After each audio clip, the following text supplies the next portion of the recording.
అందరికీ నమస్కారం. డాక్టర్ని హత్య చేసిన ఎమ్మెల్యే 4 సంవత్సరాలు జైలు శిక్ష. హైకోర్టు సంచలన నిర్ణయం. అసలు ఏం జరిగింది, ఎందుకు చంపారు అన్న పూర్తి వివరాలైతే తెలుసుకునే ముందు వీడియోని పూర్తిగా చూసి సబ్స్క్రైబ్ చేసుకోవడం అయితే మర్చిపోకండి. చాలామంది వీడియోని చూస్తున్నారు కానీ సబ్స్క్రైబ్ చేసుకోవడమే మర్చిపోతున్నారు.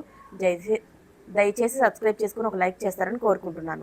బీజేపీ ఎమ్మెల్యే రాజ్ కుమార్ సింగ్కు ఢిల్లీలోని రౌస్ ఎవెన్యూ కోర్టు 4 ఏళ్ల జైలు శిక్ష అయితే విధించింది.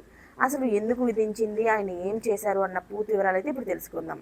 అయితే బీహార్లోని సాహెబ్గంజ్ నియోజకవర్గానికి చెందిన వారే ఈ BJP MLA Raj Kumar Singh. 2019 new year celebration సందర్భంగా జరిగిన ఫైరింగ్లో అయితే డాక్టర్ అర్చనా గుప్తా మృతి చెందిన కేసులో అయితే ఆయన్ను దోషిగా తేలుస్తూ తీర్పు అయితే వెలువరించింది న్యాయస్థానం.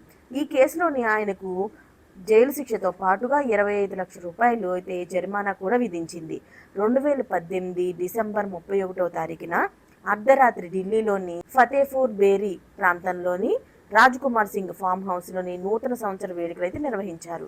ఈ సెలబ్రేషన్లో ఆయన గాల్లోకి కాల్పులు జరిపారు. ఆ టైంలో అక్కడే ఉన్న డాక్టర్ అర్చనా గుప్తా, ఆమెకు 45 సంవత్సరాలు, తలకు బుల్లెట్ తగలడంతో తీవ్రంగా గాయపడ్డారు. ఆ తర్వాత హాస్పిటల్కి తీసుకెళ్లి చికిత్స కూడా చేయించారు. కానీ చికిత్స పొందుతున్న సమయంలోనే ఆమె ప్రాణాలైతే కోల్పోయారు.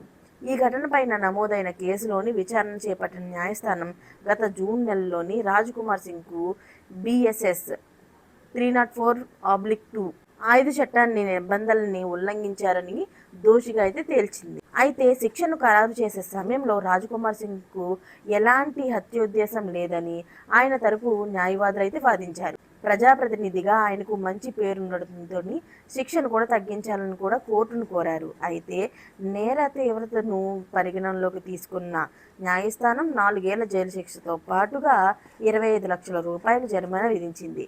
ఈ తీర్పు రాజ్ కుమార్ సింగ్ రాజకీయ భవిష్యత్తు పైన ఎలాంటి ప్రభావం చూపుతుందనే విషయం చర్చనీయాంశంగా మారింది. ఇప్పుడు మరి ఈయనకి పడిన శిక్ష పైన మీ అభిప్రాయం ఏంటో కామెంట్ రూపంలో తెలియజేసేయండి. Thanks for watching friends.